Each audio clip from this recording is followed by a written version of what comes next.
celulares. Então, basicamente, quando um tecido ou um órgão ele é exposto a uma condição nova, uma agressão, né, algo que esteja ali lesionando ou estimulando negativamente aquele tecido, as células elas vão sofrer com essa lesão, com essa agressão. E aí, frente a essa agressão, a gente pode ter basicamente três destinos para essa célula. Três eventos que podem acontecer com essa célula. Essa célula ela pode se adaptar a essa nova condição.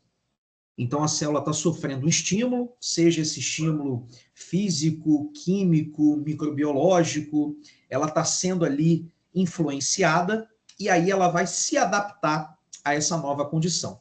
Então, é o que a gente vai ver na nossa aula de hoje, tá? Mecanismos de adaptação das células frente a algum estímulo que ela esteja recebendo. Tá?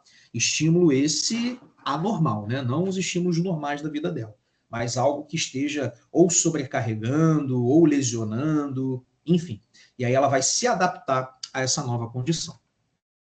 Essa célula, ela pode também, mediante um estímulo, sofrer lesão por conta disso. E aí, quando ela sofre lesão, ela pode começar um processo de alteração da sua morfologia. Né? Então, a célula pode ir sofrendo ali um estímulo, uma agressão, e esse estímulo lesionar ou começar a prejudicar o funcionamento da célula. E quando começa a prejudicar o funcionamento da célula, a célula começa a sofrer uma série de alterações na morfologia dela. Aí a gente vai chamar esse processo de degeneração celular. Então, na degeneração, a célula está sofrendo uma agressão, essa agressão está prejudicando o funcionamento da célula, e esse mau funcionamento da célula começa a levar a uma série de alterações morfológicas na célula. Então, a gente vai chamar esse processo de degeneração celular. E outro destino da célula que é estimulada negativamente, que é lesionada, é morrer. Então, essa célula pode ser lesionada, pode ser ali, né, estimulada negativamente e morrer por conta disso. E aí a gente vai ter a morte celular, né, de maneira patológica, que a gente chama de necrose. Ah, então, a morte celular patológica, ou seja, uma célula que foi estimulada ali, lesionada, né, perturbada, a gente vai chamar essa morte de necrose. Tá? Morte celular pode ocorrer de duas maneiras, basicamente. A necrose, que é a morte patológica, e a morte fisiológica, que é aquela morte programada, que a gente chama de apoptose. A gente vai conversar um pouquinho mais para frente, quando a gente falar, a gente vai ter uma aula só de necrose. Tá? Então, a apoptose é a morte morrida, a necrose é a morte matada da célula. Tá? Então, para resumir, basicamente as células, quando elas estão sendo estimuladas, quando elas estão sendo lesionadas, elas podem ter três destinos, vamos dizer assim. Uma é se adaptar a essa condição, que a gente vai chamar de mecanismos de adaptação celular. Outro é ela ser lesionada e começar a sofrer alterações por conta dessa lesão, que a gente vai chamar de degeneração, ou ela de fato morrer, ela não aguentar esse estímulo, aguentar essa lesão, e aí acabar morrendo por conta disso, que a gente vai definir como necrose.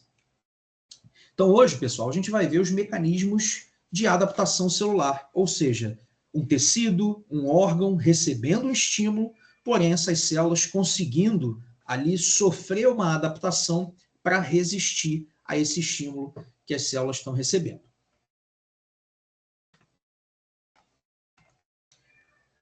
Então, mediante a uma agressão ou a um estímulo, as células podem sofrer adaptações. Tá? Essas adaptações elas vão estar relacionadas basicamente com o tamanho da célula, o número de células ou o tipo celular. O que eu quero dizer com isso? Você pode ter uma célula que está recebendo um estímulo negativo ali, uma lesão, algo que esteja irritando, lesionando aquela célula. E aí essa célula, para se adaptar, ela pode aumentar o seu tamanho. Esse é um mecanismo de adaptação. Você pode ter outra célula que, para se adaptar a um estímulo lesivo, ao invés de aumentar o tamanho, ela aumenta o número de células, ou seja, ela começa a se multiplicar para conseguir aumentar o número de células e resistir àquele estímulo lesivo. Ou a gente pode ter células que, para poder responder, para poder resistir ao estímulo lesivo, elas vão mudar o tipo celular, elas vão mudar suas características, vão se modificar para conseguir responder àquele estímulo. Então, a gente pode ter células que alterem o seu tamanho, células que alterem o seu número e células que alterem o seu tipo. Então, esses basicamente vão ser os mecanismos de adaptação celular. E aí, para cada um deles, a gente vai dar um nome, né? Para cada um deles, a gente vai classificar como um mecanismo. Tá bem? Então, essas células elas vão sofrer adaptações para quê? Para que elas consigam se adaptar e responder a esse estímulo sofrido e elas continuem funcionando. Então, a célula está sendo lesionada, ela está sendo estimulada, e aí o que ela vai fazer? Ela vai mudar, né, a sua conformação para conseguir responder e vencer aquele estímulo que está lesionando ela. Certo? Então, esses mecanismos de adaptação vão trabalhar nesse intuito de uma célula conseguir superar um estímulo negativo que ela está recebendo. E como eu falei, essa resposta pode ser quanto ao aumento, número ou tipo celular. Então, aumentando o volume, aumentando o número ou mudando o tipo de célula. Certo? E aí, essas alterações é que vão classificar, né, como a gente vai denominar os distúrbios de crescimento celular. Até aí tudo bem, pessoal? Alguma dúvida, alguma pergunta? Ficou claro que esses mecanismos vão acontecer porque as células estão recebendo um estímulo negativo e elas vão tentar se adaptar à nova condição pela qual elas estão passando? Ficou claro isso? Então, para se adaptar a essa nova condição, ela pode ou aumentar o tamanho, ou aumentar o número de células, ou mudar o tipo celular. Deu para entender isso? Tem alguma dúvida? Alguma pergunta? Ok, então vamos embora. Bom, então, basicamente, uma célula ela pode sofrer um estímulo e se lesionar, ou ela pode se adaptar a uma nova condição. Então, quando ela se adapta a uma nova condição, a gente classifica como os mecanismos de adaptação celular. Caso ela venha se lesionar, aí a gente já entra em outros eventos celulares, né, outras condições celulares, que a gente vai denominar como degeneração ou como a necrose celular. Então, a gente pode ter um estímulo em que a célula se adapte, ou um estímulo em que lesione a célula e comece a prejudicar essa célula. Certo? E aí, às vezes, a gente tem o mesmo estímulo. A gente pode ter um estímulo só que cause ou adaptação ou lesão celular. E o que vai acontecer ali? O que vai reger, né, para uma célula se adaptar ou uma célula se lesionar? Geralmente é a intensidade do estímulo e o tempo em que aquele estímulo acontece, né, o tempo de exposição. Então, se a gente tem um estímulo ali na célula, mas esse estímulo ele não é tão intenso, essa célula consegue se adaptar. Agora, se esse estímulo é muito intenso, lesiona até o ponto de matar, aí a gente vai ter a degeneração e a morte celular. Então, a gente pode ter tanto a intensidade do estímulo quanto o tempo de exposição também. Quanto mais forte e quanto mais tempo a célula for submetida àquela condição, a tendência é ela morrer. Beleza? Então, é a intensidade do estímulo e o tempo de exposição desses estímulos às células que vai fazer com que ela ou se adapte ou sofra lesão e venha a degenerar ou morrer. Então, as alterações celulares adaptativas são mecanismos reversíveis que a célula utiliza para sobreviver mediante as novas condições e estímulos a que estão submetidas. Ou seja, os mecanismos de adaptação são mecanismos reversíveis. Então, você vai ter um grupo de células sendo exposto a uma situação, essas células vão se adaptar e se você cortar, se você remover esse estímulo que as células estão recebendo, essas células vão voltar ao normal. Então, são alterações teciduais que são reversíveis. Se você remover o estímulo que está fazendo essa célula se adaptar, a célula acaba voltando ao normal. As células, o tecido, voltam ao normal. Então, como eu falei, né, são alterações reversíveis, e essas alterações, como a gente falou no início da aula, vai levar a essas alterações vão levar a mudanças ou no tamanho da célula, ou no volume da célula, ou no tipo celular, nas características estruturais ali da célula, fazendo a célula mudar o seu tipo, né? Se tornando uma célula mais resistente àquele estímulo que ela está recebendo. Então, a gente vai ter mudanças no metabolismo celular. Por exemplo, uma célula, para aumentar o tamanho, ela precisa sintetizar mais proteína, ela precisa ter mais organelas. Então, muda o metabolismo celular. A mesma coisa, para uma célula se dividir, ou seja, para ela, né, se duplicar, ela precisa mudar todo o seu metabolismo, mudar a sua síntese de proteínas para conseguir se dividir, aumentando o número de células. Uma célula, para mudar o seu tipo, ou seja, uma célula A virar uma célula B, ela precisa mudar todo o seu metabolismo para conseguir fazer essa transformação. Então, a gente vai ter, né, as alterações levando a mudanças na atividade metabólica da célula. Tá? Como eu falei, a gente vai ter também mudanças no volume, no tamanho. Então, a gente tem células que respondem ao estímulo aumentando o seu tamanho.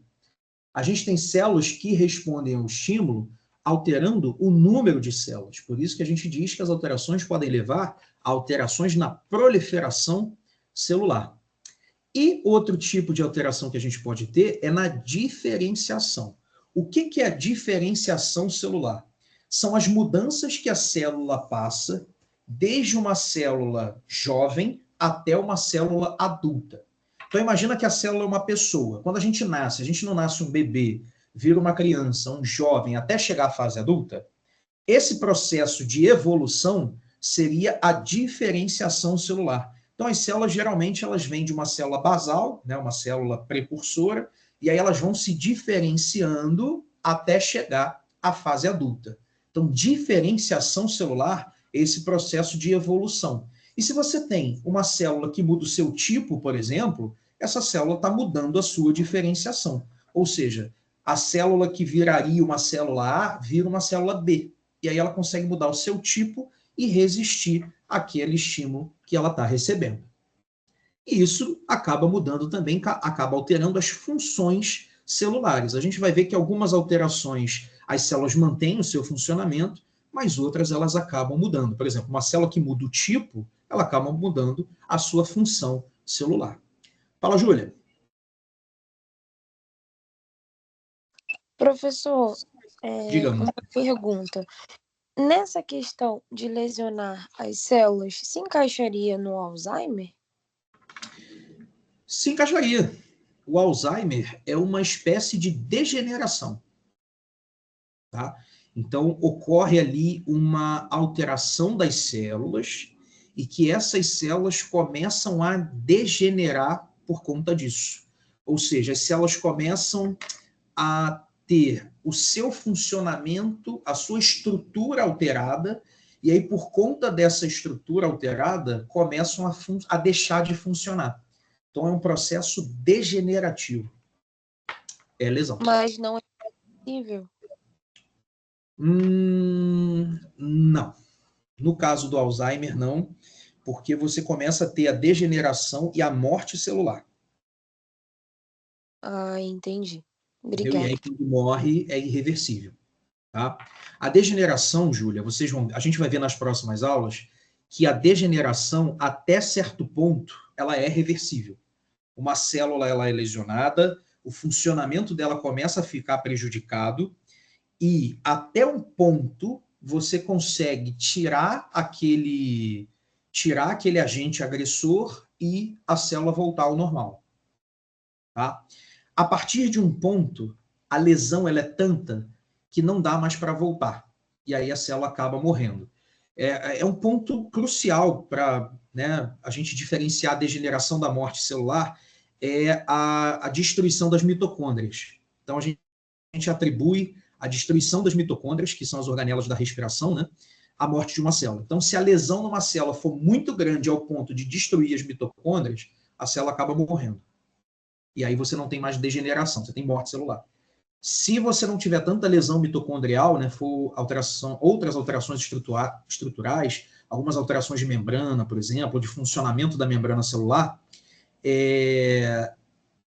se você retirar esse estímulo das células, elas degeneram, mas elas voltam ao normal. Aí você tem recuperação do tecido. Tá? Mas isso a gente vai ver nas próximas aulas. A gente vai ter uma aula só sobre degeneração e uma aula só sobre morte celular, sobre necrose, que são as próximas aulas. Tá bom? Obrigada. Então, imagina, a gente vai ter aí alterações, nesse caso aqui, reversíveis, né? Que vão levar a alterações de volume, ou seja, do tamanho das células, alterações de proliferação, ou seja, da quantidade, do número de células, da diferenciação, ou seja, desse processo de evolução, né, da célula, de um estágio mais jovem até o estágio adulto, funcional daquela célula, da atividade metabólica, ou seja, do funcionamento da célula e das funções celulares. Tá? Então, exemplos de novas condições. Né? O que pode causar, o que pode ser esse estímulo a um grupo de células fazendo ela se adaptar? Por exemplo, aumento ou redução de trabalho. Se você faz um tecido trabalhar mais, consequentemente, aquelas células vão se adaptar àquele trabalho. Elas vão tentar se adaptar. Então, elas podem se adaptar àquele aumento de trabalho, aumentando o seu tamanho, aumentando o número de células. Né? Então, são mecanismos de adaptação ao aumento do trabalho. Né? Você pode ter a redução do trabalho também. Se você reduz o trabalho, essas células podem diminuir o tamanho, diminuir o número. Né? Professor. Oi? É como os músculos, né? Depois do banho, aí se para de malhar, diminui e se volta à memória reativa, né? Perfeito. Exemplo disso é o músculo. Se aumenta o trabalho, ele aumenta. Se diminui o trabalho, ele reduz. É exatamente isso. Redução de suprimentos, a mesma coisa. Então, se você manda nutrientes para uma célula, essa célula pode aumentar. Se você reduz a quantidade de nutrientes, o que vai acontecer? Essas células vão começar a reduzir o seu tamanho ou o seu número. Né? Então, redução de suprimentos também é um exemplo. Submissão a estímulo irritante. Se você começa a jogar um agente físico, químico, biológico em uma célula, essa célula vai começar a tentar se adaptar àquela nova condição. Então, você pode ter, né, a submissão a estímulos irritantes também como um mecanismo, desencadeando, né, um mecanismo de adaptação celular. Então, você pode ter aumento ou redução de trabalho, redução de suprimentos, estímulos, né, aumento, a exposição de estímulos irritantes, tudo isso acaba desencadeando esses mecanismos de adaptação. Então, dentro, né, das alterações adaptativas, a gente pode classificar essas adaptações quanto aumento ou redução do tamanho da célula, ou seja, alteração no tamanho da célula, seja para mais ou para menos. E aí, quando uma célula altera o seu tamanho, a gente vai chamar, né, quando ela aumenta ou diminui, a gente vai chamar de hipertrofia, que é o aumento do tamanho da célula, ou hipotrofia, atrofia, que seria a redução do tamanho da célula. Então, das alterações celulares em que a gente tem a mudança no tamanho das células, a gente vai classificar como aumento do tamanho, hipertrofia, redução do tamanho, atrofia ou hipotrofia. Se essa adaptação envolver a mudança no número de células, ou seja, se a gente tiver o aumento do número de células ou a redução do número de células, aí a gente vai classificar como hiperplasia ou hipoplasia ou aplasia. Então, hiperplasia é quando um tecido ele é estimulado e, em resposta, ele aumenta o número de células. Hiperplasia. Se um tecido é desestimulado, né, e reduz o número de células, aí a gente vai chamar de hipoplasia ou aplasia. Então, volume celular, hipertrofia ou hipotrofia. Número celular, número de células, hiperplasia ou hipoplasia. E como eu falei com vocês, a gente pode ter as alterações, as adaptações que envolvem mudança nos tipos celulares. Ou seja, uma célula muda o seu tipo. Ela é uma célula A e vira uma célula B para conseguir enfrentar aquele estímulo. Então, ela não aumentou de tamanho ou ela não aumentou de número. Ela mudou o seu tipo celular. E aí a gente diz que são alterações na diferenciação celular. Ou seja, essa célula, ela está ali evoluindo até a fase adulta, e aí o que ela faz? Ela passa por uma reprogramação para, ao invés de virar uma célula A, ela virar uma célula B. Aí você tem um tecido que muda. Ele sofre uma mutação para se adaptar àquela nova condição. Então, quando a gente tem essa reprogramação de um tecido mudando o tipo celular, a gente vai chamar esse mecanismo de metaplasia. Então, as metaplasias é quando ocorrem a mudança do tipo celular dos tecidos para que você tenha a resistência a um novo estímulo que está sendo ali, que está influenciando aquele tecido. Exemplo de metaplasia. Pessoas que têm muito refluxo esofágico, acabam tendo uma mudança no tipo de epitélio do esôfago. Por quê? Lembra, dentro do estômago ocorre uma digestão ácida, certo?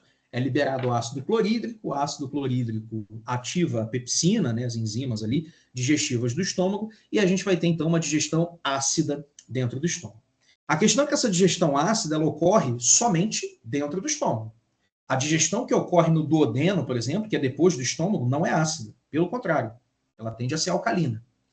Então, o que vai acontecer? O estômago ele é fechadinho. Ele fecha uma bolsinha mesmo. A entrada e a saída deles são fechadas por dois esfíncteres, né? O esfíncter esofágico e o esfíncter pilórico, para que essa digestão, esse conteúdo ácido, fique somente dentro do estômago. Porque todas as células ali do epitélio do estômago são adaptadas a essa condição de pH ácido.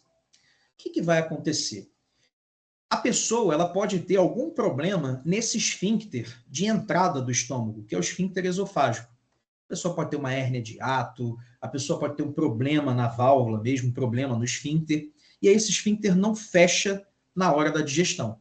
O que acontece? Começa a sair, a voltar conteúdo de dentro do estômago para o esôfago. E esse conteúdo sai ácido. O que vai acontecer? O epitélio do esôfago não está acostumado, não está adaptado para esse tipo de conteúdo ácido. O que começa a acontecer com as células do epitélio do esôfago? Elas começam a mudar o seu tipo celular. E aí elas vão virar células do epitélio do duodeno, que é o epitélio que está adaptado para receber esse conteúdo ácido. Então, a gente tem o epitélio do esôfago se transformando no epitélio do duodeno. Isso a gente chama de metaplasia. Beleza? Você teve uma mudança do tipo de células para se adaptar a essa condição, a esse estímulo que as células estão recebendo. E a gente pode ter também alterações que vão envolver tanto a diferenciação, ou seja, o tipo de células, quanto o número dessas células. Então, a gente pode ter condições em que as células vão mudar o seu tipo, vão mudar a sua diferenciação e também vão alterar o número de células naquele tecido. Eu falei com vocês que quando a célula muda esse tipo de celular na metaplasia, é porque ela sofre uma reprogramação, certo? O que vai acontecer aqui na displasia e na neoplasia é que essa mudança na programação da célula sai do controle. E aí o organismo não consegue mais controlar o tipo de célula que está se desenvolvendo naquele tecido e a quantidade de células que estão crescendo naquele tecido. Aí a gente começa a entrar nos quadros de displasia e neoplasia. Na neoplasia, perdeu-se o controle. O organismo não consegue mais controlar o crescimento daquelas células e o tipo celular que está se desenvolvendo ali. Ou seja, são células que têm problema, têm alteração na sua diferenciação. São células que começam a crescer completamente anormais ou fora do padrão daquele tecido. A displasia, ela é o início dessa perda de controle. Então, dependendo do estágio da displasia, o quadro ainda é reversível, tá? Mas a tendência da displasia é evoluir para uma neoplasia. Tanto que tem displasia que a gente classifica como carcinoma in situ. Eu vou falar com vocês, carcinoma é uma neoplasia. In situ quer dizer o quê? Que uma célula ali cresceu anormal, já está no nível de neoplasia, mas ainda não se espalhou. Ainda está só aquela célulazinha ali bastante anormal, né? Então, a gente classifica como uma displasia, né, como um carcinoma in situ. É uma displasia. Tá?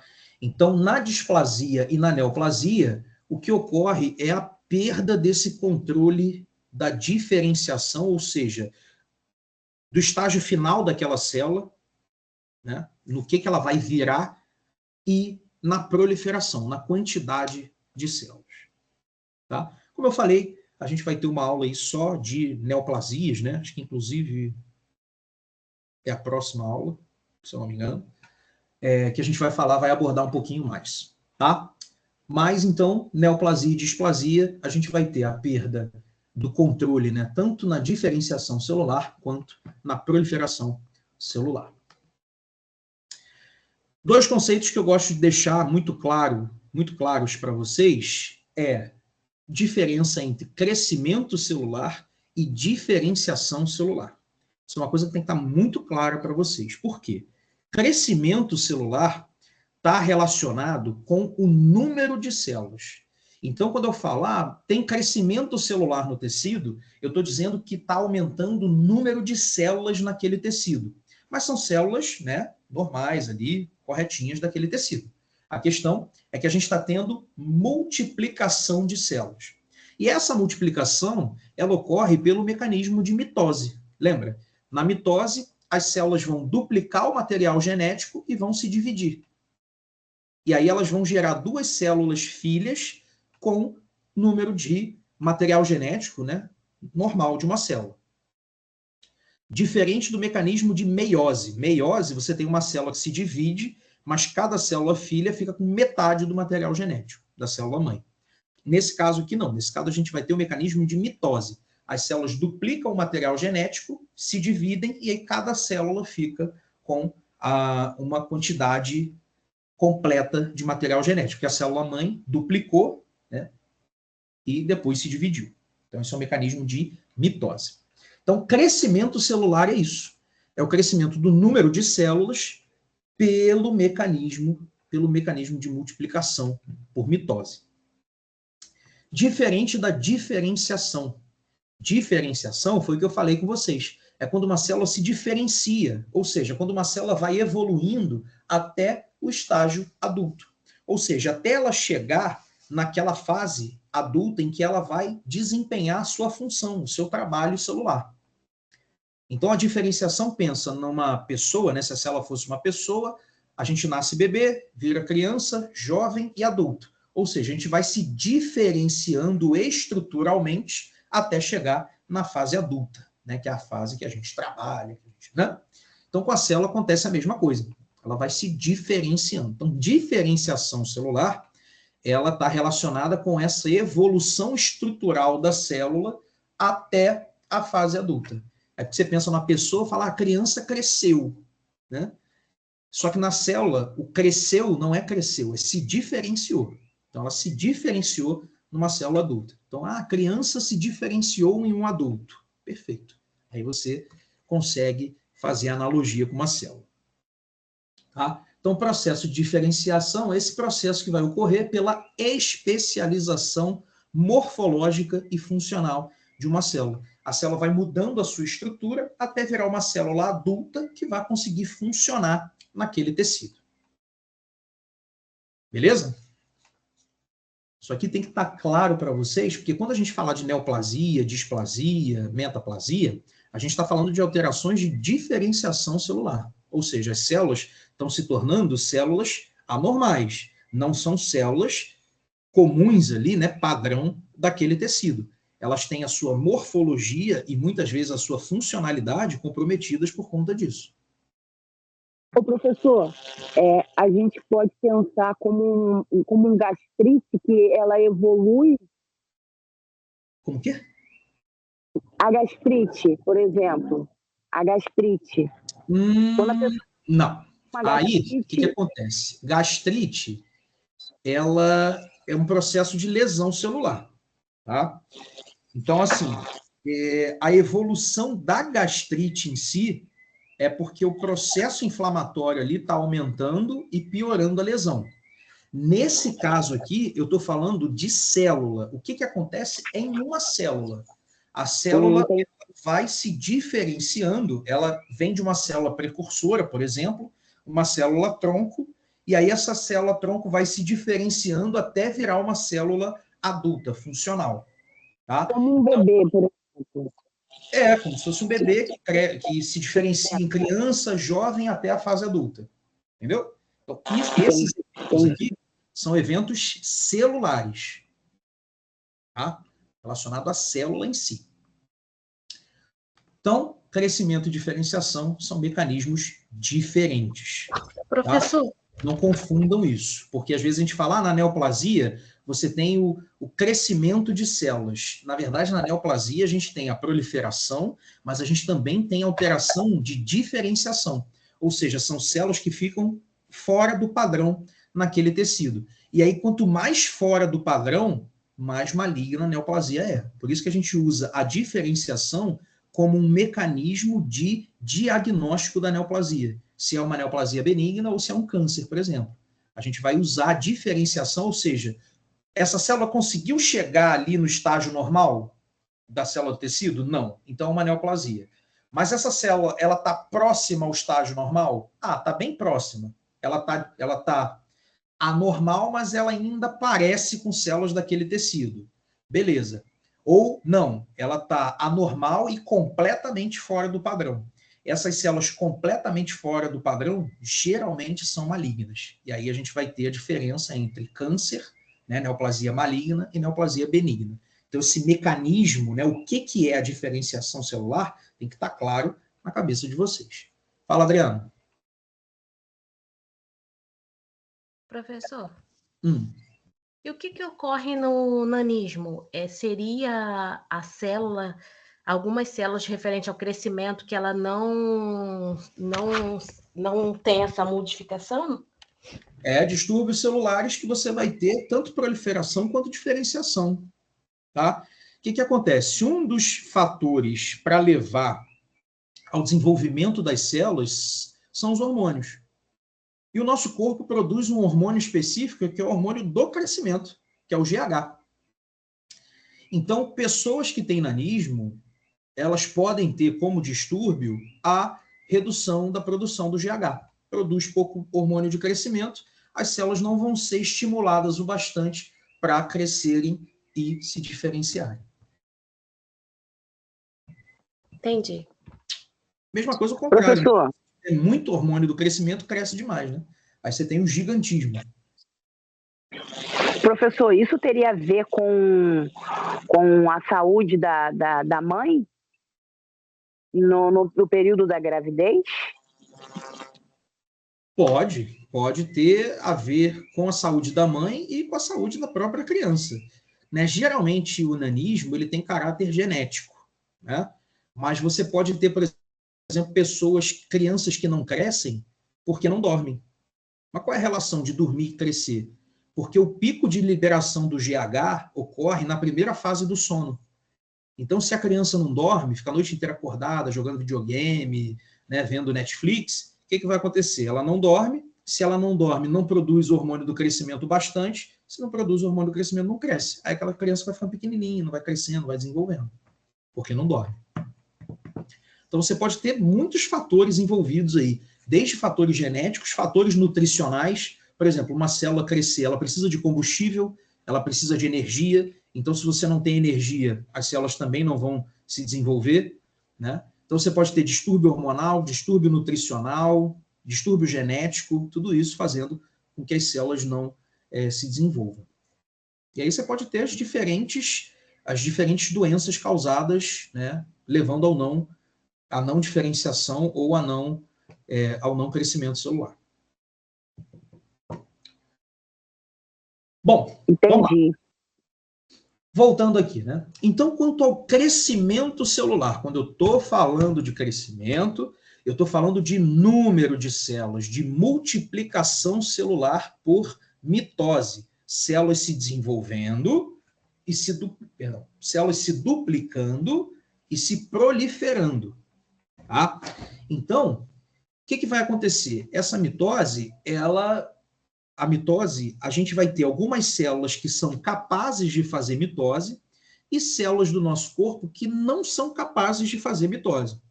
Então, em alguns tecidos, a proliferação celular, ou seja, o aumento do número de células, acontece. Em outros, não. Por quê? Porque vai depender da capacidade das células daquele tecido em fazer mitose ou não. E aí a gente vai classificar essas células quanto à capacidade de fazer mitose. As células que têm a capacidade, a gente vai chamar de células lábeis. Então, células lábeis são todas aquelas células do nosso corpo que têm a capacidade de fazer mitose e que estão fazendo mitose constantemente. Exemplo, célula epitelial, célula de epiderme, né, epitélio respiratório, epitélio digestório. Todas essas células estão constantemente fazendo mitose, se dividindo, se proliferando e renovando os epitélios. Então, isso acontece muito na pele, né? Os queratinócitos, por exemplo, estão constantemente na epiderme se multiplicando, e aí eles vão subindo ali na camada da epiderme, chega no fim, eles estão mortos, só com queratina dentro. Aí por isso que a gente tem, né, a nossa camada de queratina na pele. Então, essas células estão constantemente se proliferando, por isso que a gente diz que a pele está em constante renovação. Né? Então, são células capazes de fazer mitose e que naturalmente estão se dividindo, estão fazendo mitose, se proliferando. Aí a gente chama essas células de células lábeis. Tá? A gente tem células que têm capacidade de fazer mitose, mas elas não fazem mitose constantemente. Elas só fazem mitose quando elas são estimuladas para isso. E mesmo assim, a capacidade de mitose delas não é tão grande quanto a das células lábeis. Então, um exemplo, né? Aí a gente chama essas células, de células estáveis ou células quiescentes. Então, células quiescentes são aquelas células que têm capacidade de fazer mitose, mas elas só vão fazer em condições especiais, quando elas forem estimuladas. E mesmo assim, elas não têm a capacidade de fazer mitose igual às células lábeis. Exemplo disso são os hepatócitos, são as células do fígado. Vocês já devem ter ouvido falar que o fígado se regenera.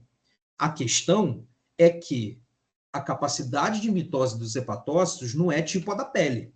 Então não quer dizer que se você for no fígado e tirar metade dele, vai crescer novamente a metade. Não, porque a capacidade de mitose das células hepáticas ela é limitada.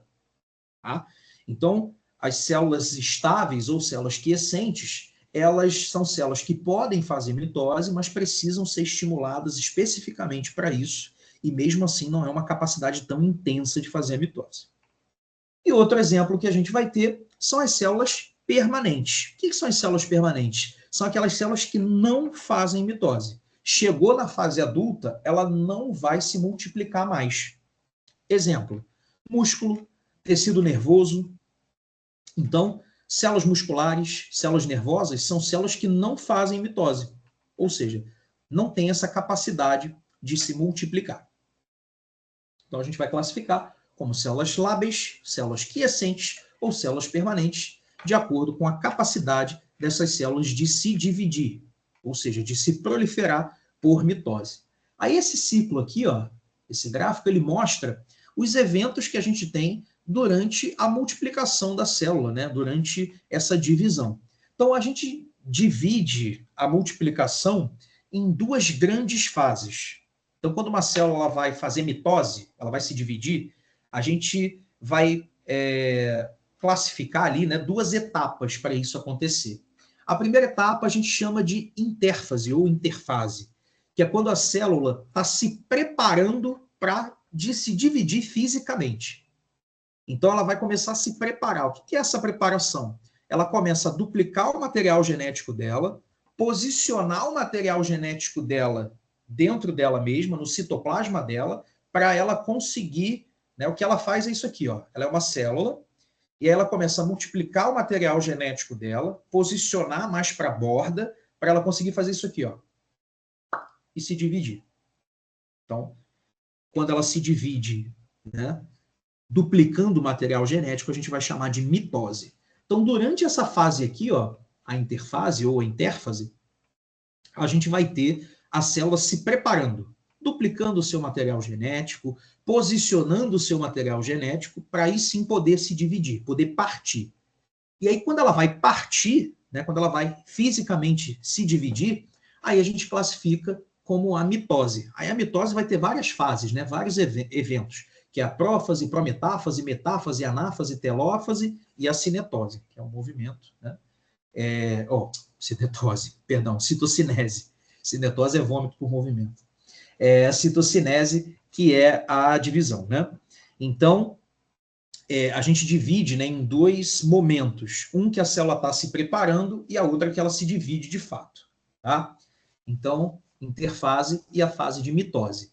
Ou seja, uma célula que é permanente é uma célula que fica nesse estágio aqui, né, de fase adulta e não se multiplica. Ela não entra nesse ciclo aqui.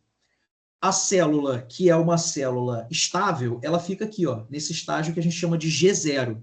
E aí, quando ela recebe um estímulo, ela, ó, entra aqui, começa a se multiplicar. E uma célula lábil, uma célula que está nesse ciclo aqui constantemente. Cresce, se prepara, se divide, cresce, se prepara, se divide, cresce, se prepara, se divide, nesse ciclo constantemente se proliferando.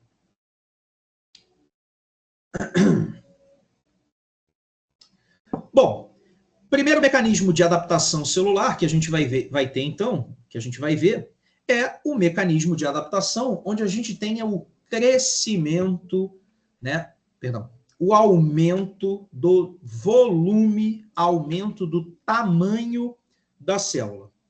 Então, o aumento do tamanho da célula vai ocorrer naqueles tecidos que não têm a capacidade de fazer mitose, ou seja, nas células permanentes. Então, todo tecido que tem célula permanente, se ele for se adaptar a um estímulo, ele vai se adaptar aumentando ou diminuindo o tamanho da célula.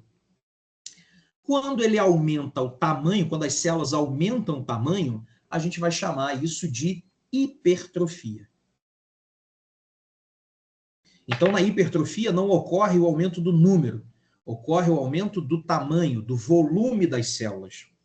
Porque as células começam a aumentar o seu metabolismo, começam a sintetizar mais proteínas, surgirem mais organelas, e aí a célula vai aumentando o seu tamanho. A gente chama isso, então, de hipertrofia celular. A gente vê esse mecanismo de hipertrofia, como a Leandra falou ainda agora, no músculo. Músculo é uma célula permanente, não tem capacidade de fazer mitose. Então, quando você vai na academia, você está fazendo o quê? Aumentando o trabalho do músculo. O músculo, para se adaptar a esse estímulo, ou seja, se adaptar ao aumento de trabalho, o que ele faz? Aumenta o tamanho das células. Então, você vai aumentando ali progressivamente, porque se você aumentar muito o trabalho, o que você vai fazer com o músculo? Lesionar as células. Então, o que a gente faz, né, ali, o que a gente procura fazer no músculo é o quê? Estimular ele de maneira controlada para que você tenha o aumento do tamanho das células. Então, as células vão se adaptar àquela nova condição de aumento de trabalho. Só que, como eu falei, são alterações reversíveis. Se você remover o estímulo, as células tendem a voltar ao normal. Por isso que se você malha, cresce. Parou de malhar, o que acontece com o músculo? Vai reduzindo o seu tamanho. E aí as células vão voltando ao normal. E aí, professor? Oi. E aí, o que acontece com o nosso organismo é que ele continua com aquela memória celular, né? Aí volta, ele Depois vai ser mais fácil para esse processo acontecer, porque você já tem um aparato celular ali para o crescimento celular acontecer. Mas as células vão reduzir o seu tamanho. A pessoa que para de malhar hoje, ela não vai ficar do mesmo tamanho daqui a um ano, se ela não malhar, não continuar malhando. Né? As células vão diminuir. Então, o que a gente vai ter é um aumento de volume da célula e, por consequência, dos tecidos e do órgão. Então, a gente vai ver um aumento do tamanho do órgão ou do tecido, mas porque as células estão aumentando o seu tamanho, as células estão aumentando o volume. Então, como eu coloquei aqui, exemplo, a hipertrofia do músculo estriado esquelético mediante ao aumento de trabalho. Então, para uma célula conseguir aumentar o seu tamanho, do que ela precisa? Primeiro, ela vai precisar do gatilho, né? Ou seja, do que estimula, da ignição, do comando para ela trabalhar. Esse comando a gente vai ter pelo estímulo nervoso, lembra? O que comanda um músculo a trabalhar, um músculo para contrair, é o estímulo nervoso. Lembra que a gente viu lá, que caiu na prova de vocês lá de físio, né? Liberação de acetilcolina na placa muscular, levando ao processo de polarização, né? Contração muscular. Então, precisa do estímulo nervoso para uma célula muscular trabalhar e, consequentemente, né, para uma célula se adaptar, vai precisar de estímulo nervoso. Tá? Outro ponto é que ela precisa do combustível, ou seja, ela precisa do que alimenta ela para ela conseguir trabalhar e conseguir se adaptar. Então, a célula, para se hipertrofiar, vai precisar de oxigênio e de nutrientes. Ou seja, aqui a gente vai ter no estímulo nervoso a ignição. Imagina um carro. Primeiro você precisa ligar o carro, né? Ligar a ignição. Depois você precisa do combustível, senão o carro não vai andar. Então, o oxigênio e nutrientes é o que vão fazer a célula, vão dar ali energia, vão dar oxigênio para a célula funcionar. E a gente vai precisar também da maquinaria da célula, ou seja, das organelas, dos sistemas enzimáticos que fazem aquela célula funcionar. Então, a gente precisa da ignição, do combustível e da maquinaria da célula para ela conseguir hipertrofiar. Por isso que você pode malhar o quanto for. Você pode malhar o que você quiser. Se você não comer direito, você não vai crescer. Por quê? Você está aumentando a carga de trabalho, mas você não está dando nutrientes para a sua célula se desenvolver. Então, você vai malhar e não vai crescer. Por quê? Porque você não está comendo direito. E aí é onde entram muitos dos suplementos, né? Então, quando você vai lá e usa um suplemento, dependendo do suplemento, você está fornecendo mais nutrientes para as suas células, para essas células conseguirem se adaptar e crescerem mais. Né? Mesma coisa se você não tiver estímulo nervoso. Né? Um músculo, quando ele deixa de ser inervado, ele começa a sofrer o processo contrário, que é a hipotrofia, ele começa a reduzir o tamanho. Tanto que quando a gente bota gesso na perna, fica lá com gesso na perna, sabe, 2 meses, você tira o gesso, sua perna está fininha. Por quê? Porque você, com gesso, imobilizando a sua perna, você deixa de usar grupos de músculos ali da perna. Esses músculos vão atrofiando, vão reduzindo o seu tamanho. Então, o estímulo nervoso ele é fundamental. Se não tiver o estímulo nervoso, a célula não trabalha. Se ela não trabalha, ela não cresce. Pelo contrário, ela vai diminuir. E também organelas, né, sistemas enzimáticos íntegros ali, que é a maquinaria, como uma célula funciona. Então, tudo isso precisa estar certinho, correto, para a célula conseguir se adaptar. Professor, então, aqui, por exemplo, a gente tem diversos mecanismos aqui, diversos estímulos, hormônios, né, no caso aqui, angiotensina, endotelina, fator de crescimento, até o próprio estiramento mecânico, né, que vai fazer com que ocorra mudanças no metabolismo da célula, fazendo a célula muscular aumentar a sua atividade e, consequentemente, aumentar o seu tamanho. Alguém chamou. O professor, de quanto em quanto tempo a célula, no caso muscular, se regenera? Ela não se regenera, ela se adapta. Regenerar é quando ela cresce, se prolifera, o tecido se regenera. Cuidado, é só terminologia, por quê? Regeneração de um tecido é quando você tem o crescimento, a multiplicação de células. Tá? Só cuidado com isso, isso vai ser fundamental para nossas próximas aulas. Mas, em quanto tempo, não vou saber te dizer não, Alisson. Não lembro, não. uma célula, o tecido muscular como um todo, ou a célula... Porque o processo de adaptação ele é constante, né? O que a gente faz é aumentar a carga de trabalho, fazer com que aquelas células ali se hipertrofiem e, consequentemente, se adaptem. Agora, o tecido muscular se regenerar vai depender da intensidade do exercício ou da lesão. Né? Se você lesiona o músculo de maneira muito intensa, por exemplo, quando a gente começa a malhar, aí você está empolgado, né? Aí o personal fala assim, ó, pega uma carga aqui de, sei lá, 50 quilos. Aí você fala, bom, tô com pressa de crescer, vou pegar 70. Aí você faz a série lá com 70. Dia seguinte você tá igual uma múmia, né? Você não consegue se mexer. Porque você lesionou muito aquelas células ali, estimulou muito aquelas células. E aí o processo de recuperação vai ser mais longo. Agora, se ele mandou você pegar 50, você pegou 50, você fez exatamente um aumento de trabalho balanceado para essas células se recuperarem mais rápido. Então, você dá um intervalo de um dia, no outro você já consegue malhar, você já está tranquilo. Entendeu? Então, acho que vai depender muito do grau de lesão que você ocasiona na célula ali. Sim, mas elas não se renovam, não? As células musculares, tanto as... Então, não. Se uma célula muscular morrer, você não vai ter outra célula muscular nascendo, não. Por quê? Foi como eu falei, as células musculares, elas são células permanentes, elas não fazem mitose. E aí entra a diferença entre regeneração e cicatrização. Quando você tem a morte celular de um tecido em que as células são permanentes, você não vai ter novas células nascendo ali. Vai ser colocado tecido conjuntivo fibroso para preencher o espaço, que a gente chama de cicatrização.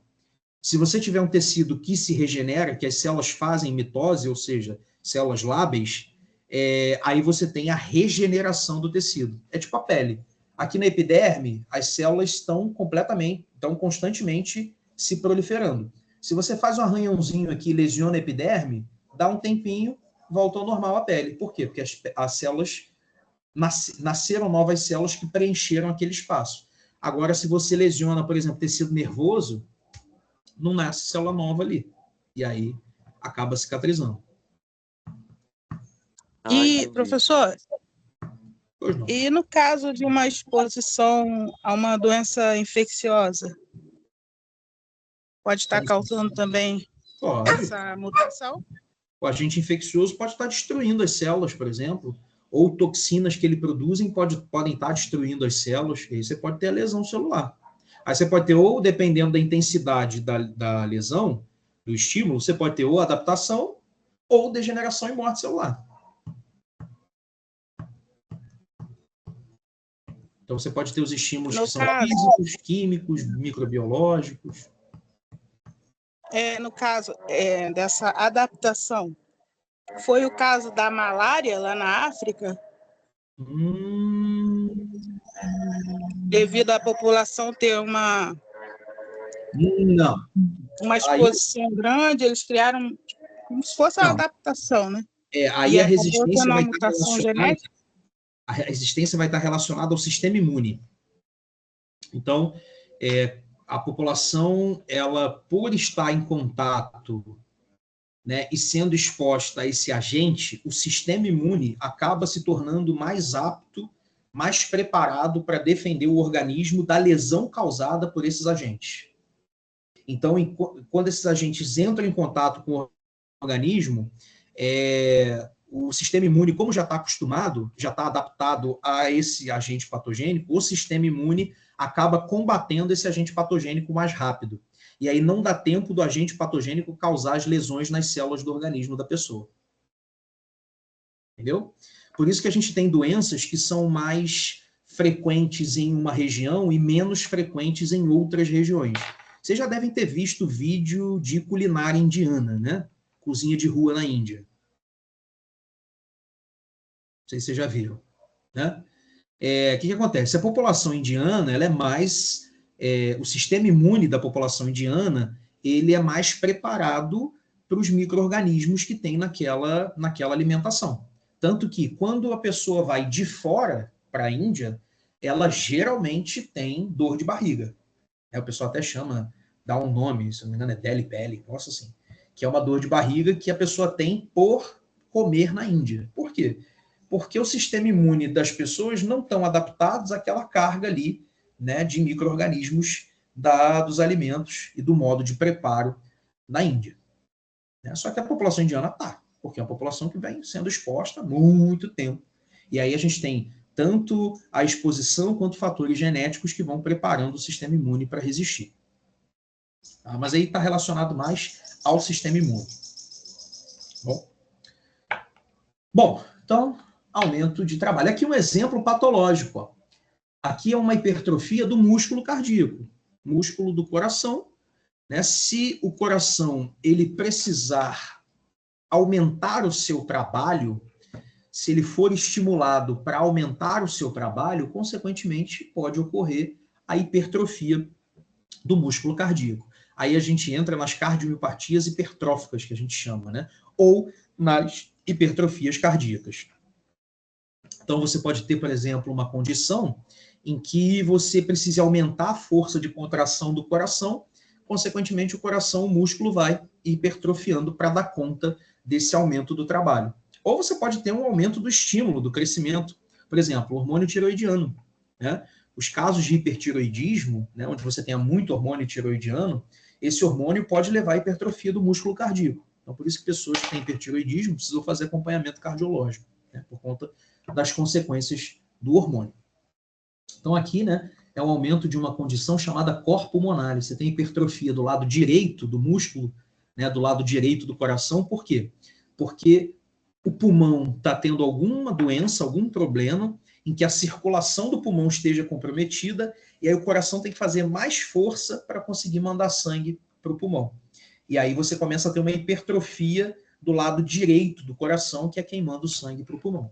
A gente chama isso aqui de cor pulmonar, essa alteração cardíaca por doença pulmonar. Professor, Pois não. eu fiz uma ultrassonografia do coração e, no meu caso, essa hipertrofia é do lado esquerdo. Uhum. Aí precisa ver o que está acontecendo para o seu coração estar hipertrofiando. Está investigando ainda. Às vezes, por exemplo, o mau funcionamento de válvula, né? Se as válvulas não conseguem funcionar muito bem, acaba saindo menos sangue do coração pela aorta. Aí o coração começa a contrair mais forte para compensar essa situação. Às vezes a válvula não está fechando muito bem, aí o sangue, por exemplo, do ventrículo esquerdo está voltando para o átrio. Não tá, parte do sangue está voltando porque a válvula não está fechando. Aí como volta sangue do ventrículo esquerdo para o átrio, sai menos pela aorta. Aí o coração começa a contrair mais forte para compensar o débito cardíaco, que a gente chama, a hipertrofia. Professor, muito interessante essa explicação do senhor, porque a maioria das vezes as pessoas falam, eu tenho um problema do coração e acha que o problema é do coração, e não vem do coração, vem de outras... De outra estrutura. Exato. Né? O coração sofre, né? Por isso que toda vez que vocês forem ver uma doença, vocês precisam ver, né? Uma doença é uma alteração de um tecido, de um órgão. Vocês precisam ver se essa doença é primária, ou seja, se é uma doença do próprio tecido ou se é o tecido sofrendo uma consequência. A gente chama de doenças secundárias. Então, por exemplo, nas cardiomiopatias, ou seja, nas alterações do músculo do coração, você pode ter as cardiomiopatias, né?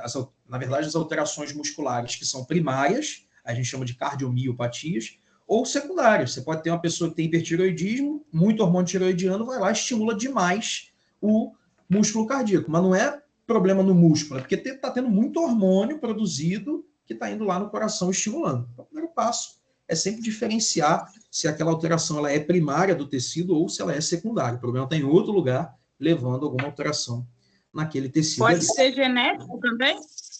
Pode. Obesidade, né? Assim, para as cardiopatias, a gente tem fatores de risco, né? O genético é um deles. Então, quem tem histórico de cardiopatia na família é mais propenso a ter. Então, tem que tomar mais cuidado, fazer acompanhamento periódico. Né? Eu tenho, por exemplo, predisposição genética à alteração cardíaca. Então, tem que ir ao cardiologista aí constantemente, cuidar da minha saúde. Tudo bem que eu não estou fazendo muito isso, não, mas tem que fazer. Hein, professor? Diga. Uma das coisas que né, no decorrer da universidade, nós estamos assim aprendendo, né? É que sempre falam para a gente tomar cuidado com o que a gente aquilo que a gente come por causa da nossa saúde. Aí o que acontece? Tudo que a gente come, o nosso rim acaba filtrando, e tudo que filtra vai para o sangue, vai espalhando para os órgãos e vai levando a problemática toda, né? Tudo funciona como um organismo, né? Ou seja, tudo funciona junto, pode ser beneficiado, mas também pode ser ter malefícios, né? Então, nosso corpo trabalha como um conjunto. E aí, se alguma coisa para de funcionar, começa a desencadear uma série de problemas. E aí entra aquela discussão também, né? Doença é aquilo, melhor prevenir do que remediar. Então, o ponto-chave da doença está na prevenção, não no tratamento. A gente tem que voltar a nossa atenção a prevenir as doenças, porque prevenir é muito mais simples e barato do que remediar. Remediar é muito mais caro, pior para o paciente. Então, a nossa atenção como profissional na saúde precisa ser voltada, né? É óbvio que a gente não pode descartar tratamento, diagnóstico, isso a gente, claro, né, que a gente tem que saber e tem que pesquisar. Mas a gente, como profissional de saúde, nós somos agentes de prevenção. Então, a gente tem que trabalhar na prevenção das doenças, porque é mais fácil e mais barato prevenir. Então, atentem-se a isso na vida de vocês, sempre prevenam as doenças. Vocês são profissionais de prevenção também. Você tocou num ponto interessante. No caso, eu procurei, quando eu sentia o coração acelerar, qualquer coisa, que eu procurava o médico, sempre falavam, é ansiedade. Nunca chegou ao ponto de ninguém levantar, pelo menos, pode ser coração, nada disso. Já passava, assim, remédio para ansiedade e mandava para casa. Aí a gente precisa entrar no diagnóstico de fato, né? Você tem uma alteração, você tem que juntar todas as informações ali para saber de onde vem o problema, né? Então, o que a gente faz no diagnóstico da doença é isso. Você começa a fazer exames, começa a avaliar o paciente para ver todo o organismo que está funcionando e da onde está vindo aquele problema ali. Então, se a gente trabalhar na prevenção das doenças, vai ficar muito mais simples e muito mais fácil, né, da gente controlá-las. Vamos lá, gente. Então, aqui é um exemplo de um miocárdio normal e aqui um miocárdio hipertrofiado. Tá vendo as células como elas ficam mais volumosas? Se você fizer uma análise da relação núcleo com citoplasma, você vê as células com muito mais citoplasma do que no miocárdio normal. Tá vendo? As células ficam mais largas, mais compridas. Então, isso a gente chama de hipertrofia. A célula está aumentando o seu tamanho. Olha aqui um exemplo. Olha aqui, núcleo, olha o tamanho de citoplasma dessa célula aqui. Grandão, tá vendo? Então, isso aqui a gente chama de hipertrofia. Olha lá, relação, tá vendo? Núcleo-citoplasma. Citoplasma bem grandão. Aqui é um corte transversal, né? Tem o corte longitudinal e o corte transversal. Então, a gente está vendo a fibra muscular assim. Aí você vê o núcleo e o citoplasma, né? Um formato redondinho. Aí aqui a gente vê, o citoplasma bem maior, tá vendo? Bem mais largo do que o normal. Então, a gente classifica como hipertrofia. Isso aqui é uma imagem de histopatologia. Pega lá o tecido e olha as células daquele tecido. Olha lá, aqui a diferença, ó. Relação núcleo-citoplasma, relação núcleo-citoplasma, grandão. Né? Então, na hipertrofia, a gente vai ter o aumento do tamanho da célula. Diga. Mentira, mas quando o senhor vai fazer essas análises assim, o senhor vai analisar, o senhor tem sempre como referência algo normal para poder ter a certeza de que aquela célula tem alguma diferença da outra? Quando a gente vai fazer histopatologia, a gente sabe, né, ali o padrão da célula. Então, a gente tem noção do padrão da célula. Mas o que a gente pode fazer também, Leandra, é dentro do próprio tecido comparar as células. Lembra, um tecido, as células tendem a ser uniformes, né? Elas tendem a ser padronizadas dentro daquele tecido. E aí, quando você começa a ver, né, uma alteração, uma adaptação, você pode ter uma célula que está se adaptando e outra não. Aí você começa a ter diferença. Você tem uma célula que está hipertrofiada e a outra nem tanto, ou a outra menos. E aí você começa a perceber dentro do próprio tecido a alteração do padrão celular. Aí você consegue classificar a alteração que está ocorrendo naquele tecido ali. Então, você pode usar tanto os padrões que a gente tem, né, claro, quanto o próprio tecido como padrão. Então, você está desconfiando que uma área está alterada, na hora de coletar material, de fazer uma biópsia, por exemplo, você coleta material da área alterada e da área normal. Aí você faz a comparação das duas regiões e vê se tem alteração ali naquelas células. Entendi. Tá? Obrigada. Imagina. Bom, outro processo que a gente vai ter aí quanto ao tamanho das células é o processo contrário. É a redução do tamanho das células, que a gente vai classificar como hipotrofia ou atrofia. Então, na hipotrofia, a gente está tendo um estímulo a essas células, mas esse estímulo está fazendo as células diminuírem o seu tamanho, contrário da hipertrofia. Ou seja, ao invés de um processo de aumento de metabolismo celular, a gente vai ter um processo de catabolismo, ou seja, de quebra, perdendo, né, constituintes, desfazendo proteínas, fazendo com que a célula reduza o seu tamanho. Então, aqui a gente não vai ter a redução do número de células, a gente vai ter, na hipotrofia, a redução do tamanho das células. É a mesma coisa, vai acontecer naqueles tecidos que não têm capacidade de fazer mitose. Então, o que a gente vai ver é a redução no volume celular dos órgãos acometidos. Ou seja, a gente vai ver um órgão reduzindo o seu tamanho, porque as células estão reduzindo o tamanho. E o que pode causar, então, a hipotrofia, né? Quais são esses estímulos que podem reduzir o tamanho das células? Primeiro, desuso, parar de usar as células. Se você para de usar as células, não tem porquê essas células serem muito grandes, gastando muita energia, gastando muito recurso, gastando oxigênio, gastando ATP. Então, elas começam a reduzir o seu tamanho. Foi um exemplo que eu dei da imobilização. Se você bota o gesso na perna, o gesso no braço por muito tempo, você tira o gesso, você vê que os músculos reduzem o tamanho. Por quê? Porque eles estão se adaptando a essa nova condição de desuso. Tá? Você pode ter a desnervação, né, que é quando você interrompe o comando, interrompe a ignição para o funcionamento que vem do tecido nervoso. Então, é muito comum a gente ver, por exemplo, pessoas paraplégicas em que os membros posteriores começam a atrofiar. Por quê? Porque não tem ali o estímulo, não tem o estímulo nervoso, que é a ignição, é o gatilho para a célula funcionar. A gente pode ter a perda de estímulo endócrino. O hormônio, como eu falei com vocês, é um fator de crescimento, é um fator... A gente tem fatores de crescimento celular que são hormônios, que são hormonais. Então, a redução da quantidade de hormônios pode fazer com que as células também reduzam tanto a sua atividade quanto o seu tamanho. Então, um exemplo, a gente tem uma glândula chamada adrenal, que é uma glândula que está juntinha ali, ou suprarrenal, né? Ela está em cima do rim, ali coladinha no rim. E essa glândula produz vários hormônios, né? Dentre eles o cortisol, por exemplo. E quem dá o comando de funcionamento para a adrenal é uma outra glândula chamada hipófise.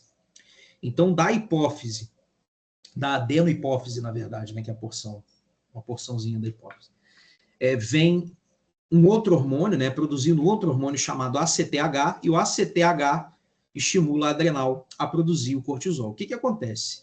Se você começa a tomar muito corticoide, toma corticoide, a sua hipófise entende o quê?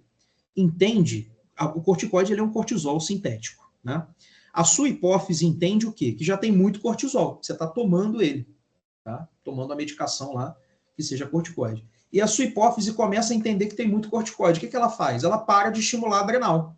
Ela já está cheio de cortisol, para que eu vou mandar a adrenal produzir mais? Isso a gente chama de feedback negativo. Tá? E aí o que vai acontecer? A hipófise começa a perceber o excesso de cortisol, você está tomando corticoide, para de estimular a adrenal. Aí a adrenal começa a atrofiar por conta disso. Então a hipófise para de produzir o ACTH para de estimular a adrenal. Aí a adrenal começa a atrofiar. Por isso que quando a pessoa toma corticoide por muito tempo, né, pessoas que têm doença autoimune, enfim, que precisam tomar corticoide por muito tempo, e doses altas de corticoide, quando elas vão parar de tomar, elas não podem parar de maneira abrupta. Não pode parar de um dia para o outro. Ela tem que ir reduzindo a dose aos pouquinhos. Para quê? Para essa concentração de corticoide diminuindo e a hipófise entendendo que ela precisa voltar a estimular a adrenal. Aí ela vai voltando a produzir o ACTH e a adrenal vai voltando ao seu tamanho normal e voltando a produzir os hormônios. Então, esse processo, né, de redução do tamanho da adrenal ocorre justamente por isso aqui, ó, por perda do estímulo endócrino.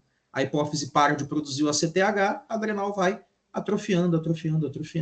Então, você pegar uma pessoa que toma corticoide por muito tempo, você faz uma ultra dela, você vê a adrenal dela bem menor do que o normal. E aí ela precisa ir tirando devagarzinho, ou seja, desmamando o corticoide, para que a hipófise consiga, então, voltar a estimular a adrenal, perceba nessa redução, que está caindo os níveis de corticoide, a hipófise volta a produzir o ACTH e volta a estimular a adrenal. Aí a adrenal volta a crescer novamente. A gente pode ter a nutrição inadequada. Então, lembra daqueles 3 pontos ali, chave, que eu falei com vocês para o desenvolvimento, né, da célula muscular? Se você não tiver estímulo nervoso, não cresce. Se você não tiver nutriente, também não cresce. Então, se não tiver oxigênio, se não tiver glicose, né, se não tiver proteína, não vai crescer o músculo, vai reduzir. Então, se reduz o aporte, né, reduz a quantidade de oxigênio que chega para o músculo vai reduzir o tamanho, vai atrofiar. Tá? Então, por exemplo, você pode ter jejum prolongado e, consequentemente, o tecido adiposo começar a atrofiar, começar a reduzir. Tá? Como o músculo também, né? Para de comer, ver se o músculo vai crescer. Pelo contrário, vai começar a diminuir também. E isquemia. Isquemia é a redução de nutrientes, mas porque o sangue não está chegando. Então, a gente vai ver que a isquemia é a redução de irrigação de tecido. Então, se a irrigação e o tecido começa a ficar prejudicada, você começa a ter menos sangue chegando num tecido, porque um vaso está obstruído, por exemplo, uma artéria está obstruída, está chegando menos sangue naquele tecido. Você vai ver que aquele tecido começa a atrofiar por conta disso. É claro que quanto mais intensa for a isquemia, se for uma obstrução total do fluxo, por exemplo, aí aquelas células vão morrer. Aí a gente vai ter o que a gente chama de necrose isquêmica. Ou seja, as células morreram porque não chegou sangue nenhum, e aí não chegou nutriente nenhum, acumulou metabólito, aquelas células morreram. Tá? Então, a isquemia também pode ser um causador de hipotrofia ou atrofia. E aí foi o que eu falei, né? Mas aí, essas causas não seriam causas de degeneração ou morte celular? Vai depender sempre tanto do tecido acometido, mas também da lesão, da intensidade da lesão e do tempo de exposição. Vamos pegar a isquemia, que eu acabei de falar. Se a obstrução ao fluxo de sangue ele for uma obstrução parcial, ou seja, ainda passa sangue para o tecido, só que pouco, aquelas células vão começar a se adaptar, reduzindo o seu tamanho, então vão atrofiar. Agora, se você interrompe a circulação sanguínea e não deixa mais sangue nenhum passar, aí aquelas células vão morrer. Aí você começa a ter um processo de necrose isquêmica. Então, tudo vai depender da intensidade do estímulo e também do tempo de exposição àquele estímulo. Para saber, né, para diferenciar se vai ser adaptação ou degeneração e morte celular. Então, como eu falei, começa, né, a ocorrer uma degradação de proteínas celulares e as células começam, então, a reduzir o seu tamanho. E a hipotrofia, ela pode ser fisiológica também. Né? A gente tem tecidos no nosso corpo que, com o passar do tempo, eles vão atrofiando, eles vão reduzindo, só que em condições fisiológicas, não patológicas, não doenças. Exemplo, a gente tem um órgão linfóide chamado timo, fica aqui próximo do coração. Esse órgão, ele é essencial, quando a gente é jovem ali, que a gente acabou de nascer, na maturação, na diferenciação, usando mais uma vez o termo, dos linfócitos T, né, que são linfócitos, né, que são células do nosso sistema imune. Conforme a gente vai crescendo, a gente vai preparando ali, já deixando muitas células prontas do nosso sistema imune. Então, esse órgão, ele vai perdendo ali a sua atividade, ele vai atrofiando com o tempo. Então, o timo reduz bastante. Você pega o timo de uma criança, é grandão. Pega o timo de um adulto, é pequeno, porque vai atrofiando, né, por conta da maturidade da resposta imune. A gente pode ter processos, por exemplo, em que você tem hipertrofia e hipotrofia. Né? Se a gente pensar, por exemplo, a glândula mamária de mãe, né, amamentando, de mãe lactante. A mama cresce, aí a mãe para de amamentar, ou seja, vai reduzindo aquele estímulo hormonal, a mama vai diminuindo. Né? Então você vai ter um processo de hipertrofia e um processo de atrofia fisiológico, normal, ali, para que a mãe consiga amamentar. Né? Então, o que a gente vai ver macroscopicamente é a redução do tamanho geral do órgão ou do tecido, e microscopicamente o que a gente vai ver é a redução do volume da célula. Então, aqui, ó, se vocês repararem, a gente tem aqui, ó, células musculares que estão atrofiadas, tá vendo? Pequenininho o volume da célula em comparação com essas outras aqui, ó, estão bem maiores. Tá vendo? Então, aqui a gente tem células normais, células atrofiadas, né? Células bem pequenininhas aqui, um volume celular muito pequeno, tá vendo? Então, aí a gente chama de hipotrofia ou atrofia. Aqui, ó, como eu falei com vocês, atrofia por desuso. A pessoa imobiliza, às vezes, muito tempo a perna, aí quando tira o gesso, a perna está fininha. Aí, por isso, a importância da fisioterapia. Por quê? Na fisioterapia, a gente vai voltar a estimular aquele músculo, ou seja, voltar a fazer o músculo trabalhar para que ele consiga, então, ir voltando ao normal, ou seja, revertendo essa condição aqui de atrofia. Aqui, ó, uma imagem mostrando a atrofia renal por obstrução na artéria renal. Então, aqui a gente tem um processo de aterosclerose, né, ou seja, a obstrução de uma artéria, e aqui, ó, a gente vai ter o rim reduzindo seu tamanho. Então, os dois rins aqui reduzidos por redução da irrigação, ou seja, redução dos nutrientes. Aí o rim começa a se adaptar, está chegando menos sangue, ele vai reduzindo o tamanho dele. E aqui a gente tem uma tireoide também, né? Uma tireoide atrófica e uma tireoide normal. Aqui, geralmente, por distúrbios, né? Por falta de estímulo hormonal.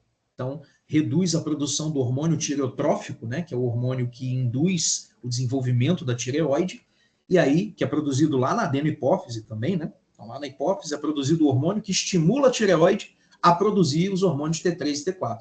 Então, se falta esse hormônio que vem da hipófise, a tireoide não desenvolve, aí ela atrofia. Então, uma atrofia aqui por redução de estímulo hormonal.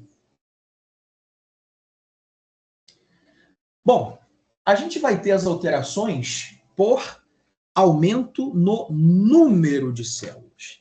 Então, a gente viu que a hipertrofia e a hipotrofia ocorrem por alteração no tamanho. Hipertrofia e atrofia ou hipotrofia são causadas por alteração no tamanho das células. A gente também vai ter as alterações que vão mudar o número, a quantidade de células, que a gente viu que são alterações que ocorrem nos tecidos que têm células lábeis ou células quiescentes, que são aquelas células com capacidade de mitose. Então, a hiperplasia é o aumento do número de células. Então, a gente vai ver um órgão crescer, né, um órgão aumentar o seu tamanho, mas não porque as células estão aumentando o volume, mas porque elas estão aumentando o número de células. E pode ser também fisiológico ou patológico.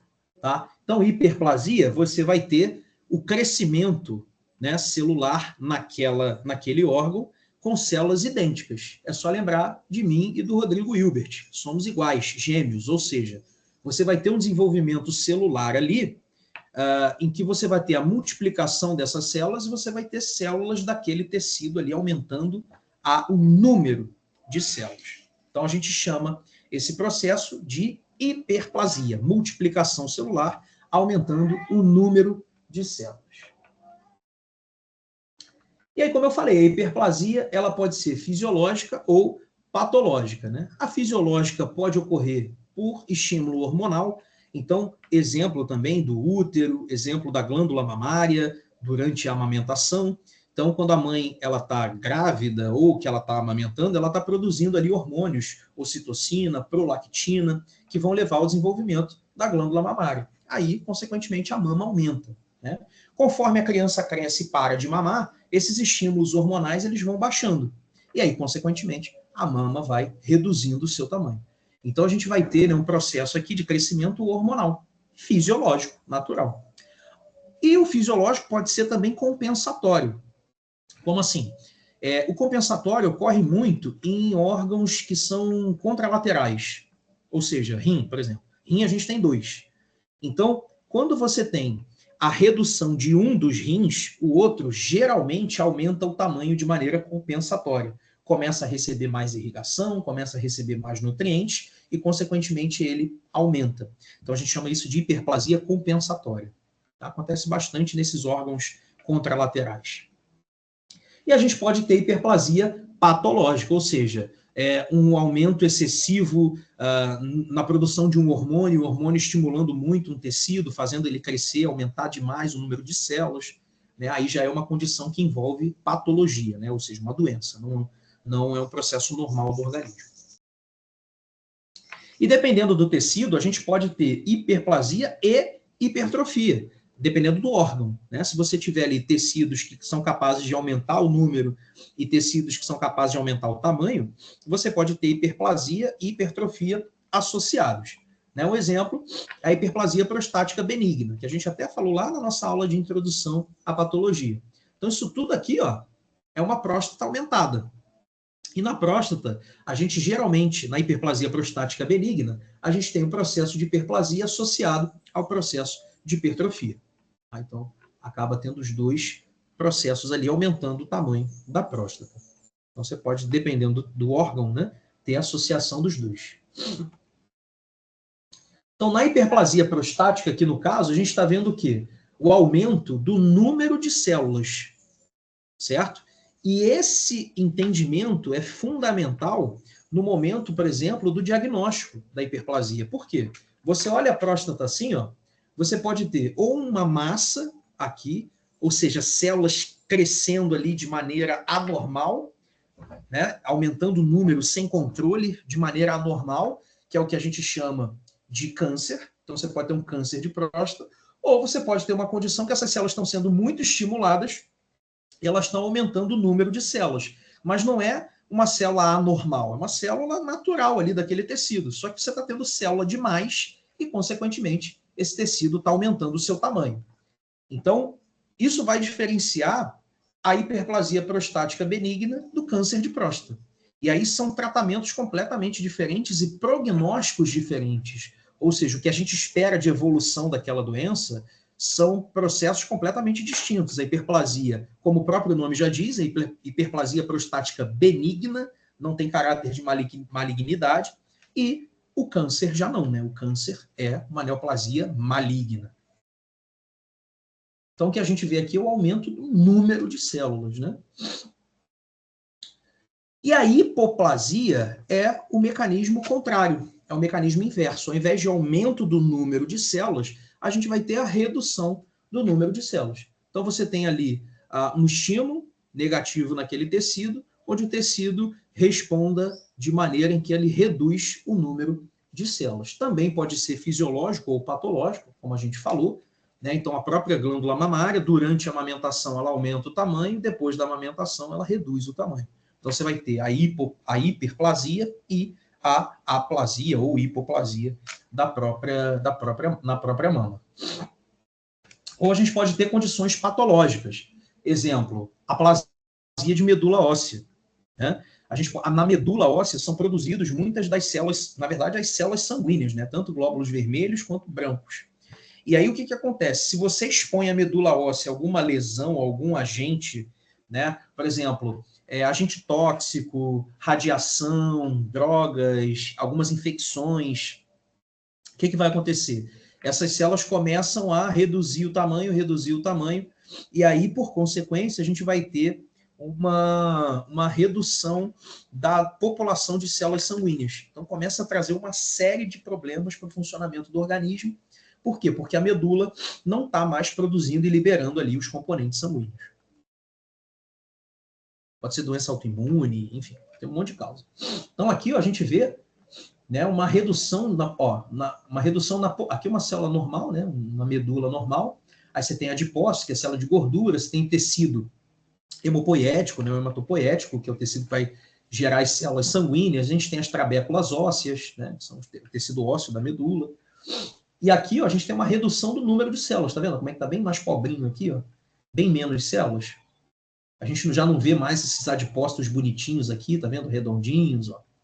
Então aqui a gente tem uma aplasia, né, de medula, redução do número de células da medula óssea. Aqui é a mesma coisa. Aqui um adipócito lindo, ó, redondinho. Aqui, cadê ele? É só esse vão aqui, né, bem menos células, tá vendo? A medula bem mais pobrezinha em células, ou seja, um número reduzido, né, celular. Então a gente classifica como hipoplasia ou aplasia.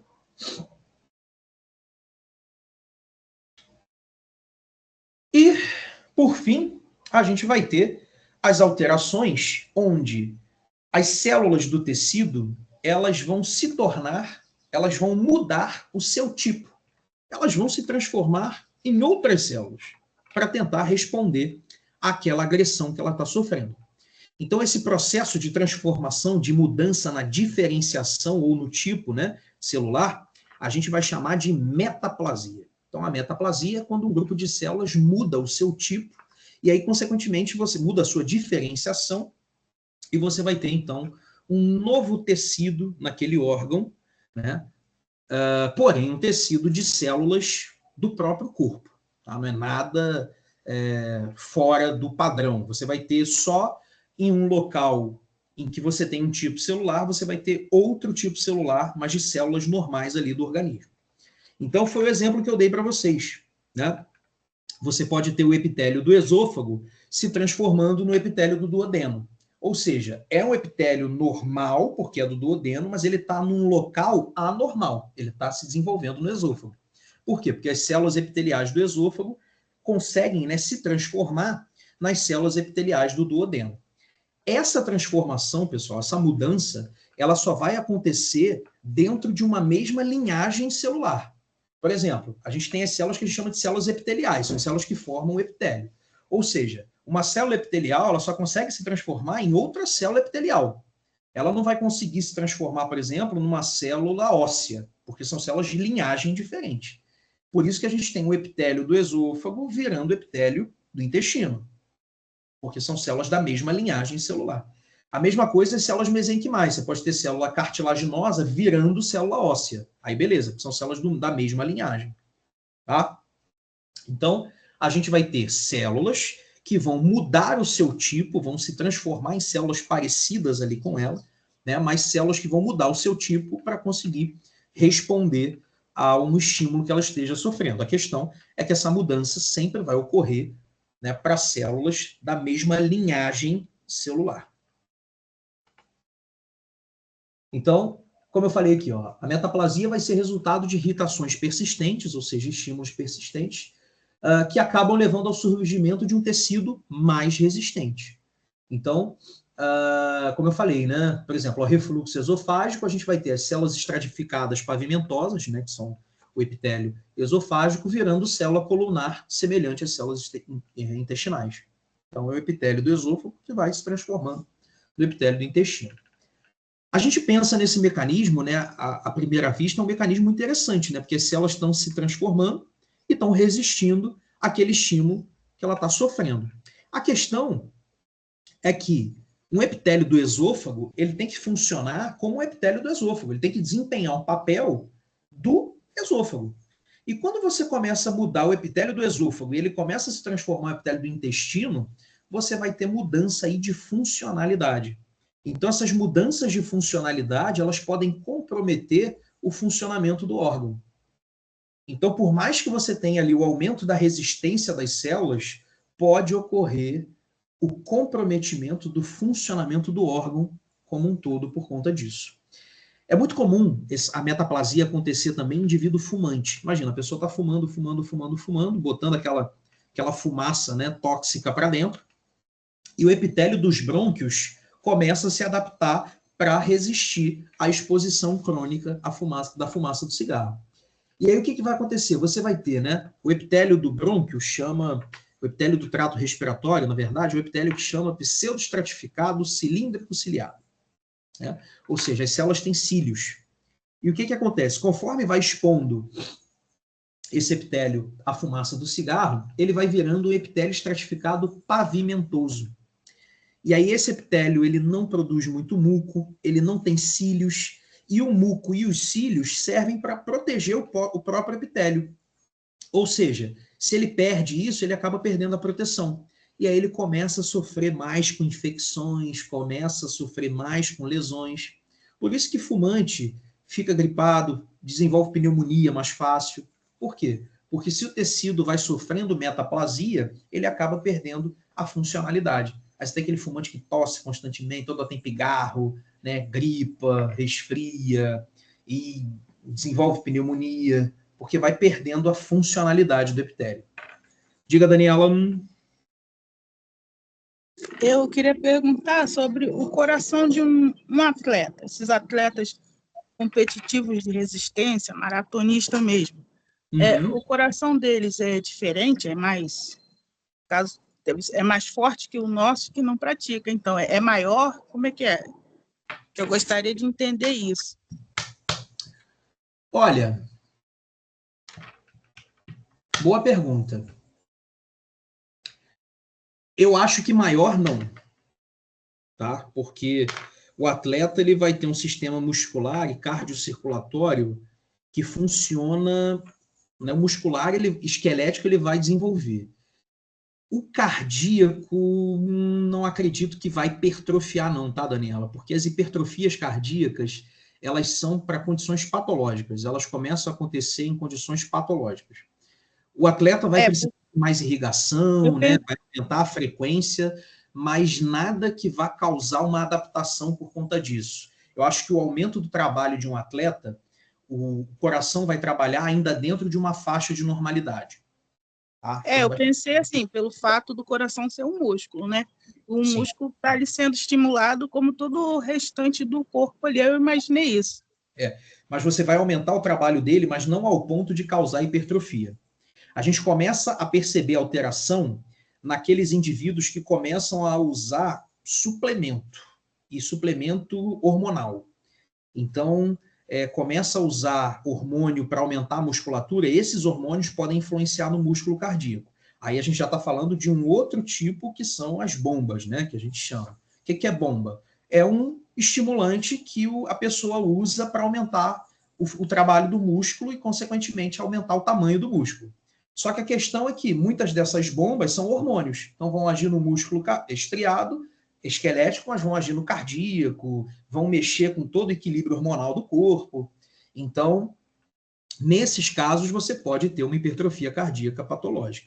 Tá? Mas aí, só no caso, do cara que se exercita, do cara que faz, né, ali atividade, não chega a hipertrofiar, não. Vai trabalhar dentro da faixa de normalidade. Professor, aí pode estar, no caso, a hipermegalia, no caso, né? Pode levar uma série de alterações, né? Aí a gente vai ter aí um monte de coisa que podem acontecer, não só no coração, mas no fígado, rim, enfim, né, nas glândulas. Então, por exemplo, a pessoa começa a tomar testosterona, o homem, né? Começa a tomar testosterona porque a testosterona é um hormônio hipertrofiante, é o hormônio que vai aumentar o tamanho dos músculos. É igual aquela mudança clássica do indivíduo adolescente, do menino adolescente para adulto. Começa a produzir mais testosterona, o corpo começa a se desenvolver, começa a ficar mais forte por conta disso. Aí a pessoa, para crescer mais o músculo do que o normal, começa a tomar testosterona, o Durateston, por exemplo. O que vai acontecer? O testículo dele vai atrofiando, porque já está cheio de testosterona, para que vai produzir? Né? Então, começa a reduzir os estímulos e o testículo começa a atrofiar. Aí essas pessoas que ficam tomando muita testosterona ficam muito fortes, mas deixam de fazer filho, porque o testículo atrofia. Entendeu? Então, é um efeito adverso que muitas pessoas que usam a testosterona como bomba optam. O médico fala, olha, se a gente fizer o uso, você não vai poder mais ter filho, não vai poder ter filho, né? Pelo menos durante o momento do uso ali que você esteja fazendo. Depois você precisa fazer todo um trabalho aí de volta para os testículos voltarem ao normal. Aí a pessoa, tá bom, não quero ter filho, quero ficar forte. Toma testosterona. Agora, essa galera aí que aplica em si mesmo, isso aí pode causar até danos irreversíveis, perigosíssimo. É que eu tinha visto também, foi até na Cielo, um termo coração de atleta. Uhum. Acho que agora eu esqueci. Mas o termo é esse, assim, que eu lembro que eu vi, coração de atleta. Aí, você dando a aula aí, eu fui lembrando de algumas coisas que eu li lá nesse...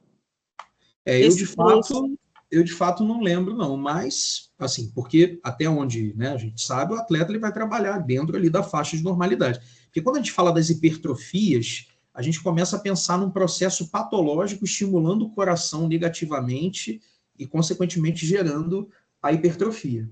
Tá? A não ser que seja uma hipertrofia ali benigna, né, no coração, e aí eu vou te falar que eu não lembro disso, né? Pode ser que ocorra, tá?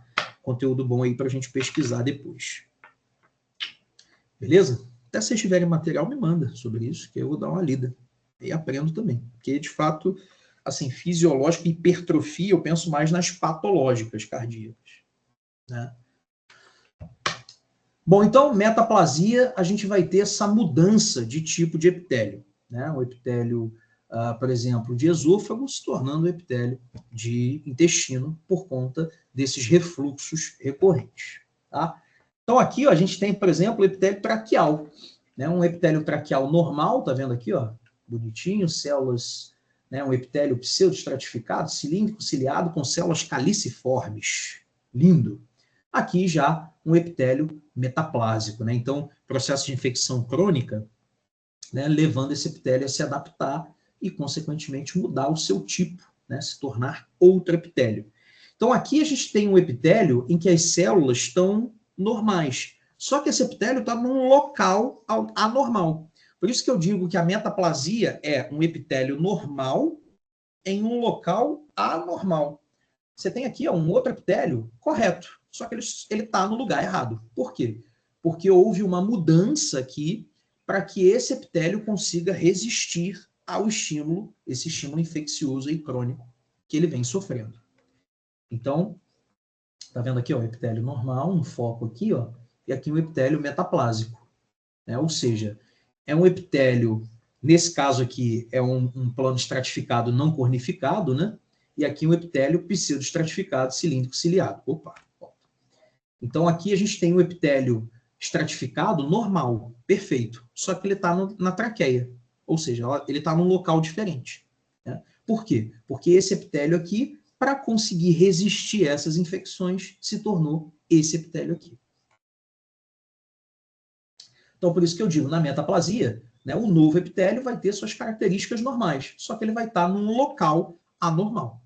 Por quê? Porque as células dali se tornaram esse novo epitélio para conseguir resistir a esses estímulos que ele vem sofrendo.